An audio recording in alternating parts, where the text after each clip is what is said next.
La foi qui me fait vivre.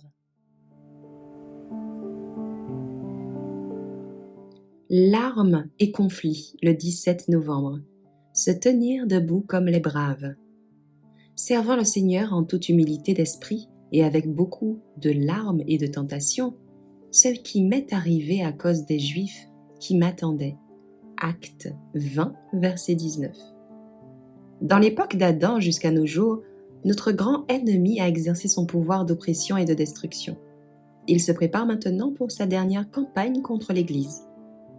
Pour mieux déguiser son caractère et ses desseins réels, il s'est fait représenter de manière à n'exciter aucune émotion plus forte que le ridicule ou le mépris.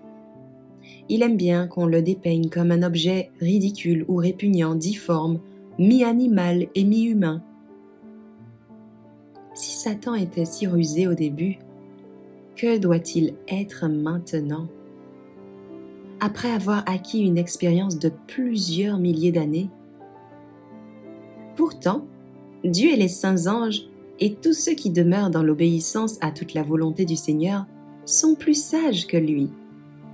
Tous ceux qui sont activement engagés dans la cause de Dieu, cherchant à dévoiler des tromperies du malin et à présenter le Christ devant les gens, pourront s'associer au témoignage de Paul, dans lesquels il parle de servir le Seigneur en toute humilité d'esprit, avec beaucoup de larmes et de tentations.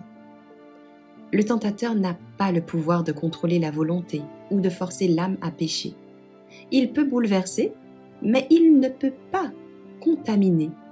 Il peut provoquer une agonie, mais pas une souillure. Satan ne peut pas lire nos pensées, mais il peut voir nos actions, entendre nos paroles, et grâce à sa longue connaissance de la famille humaine, il peut façonner ces tentations pour tirer parti de nos points faibles de caractère.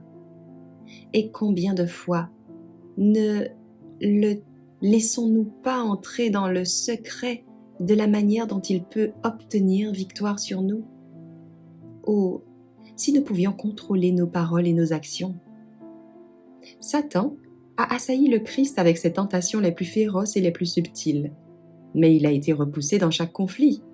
Ses batailles ont été menées en notre faveur. Ces victoires nous permettent de vaincre.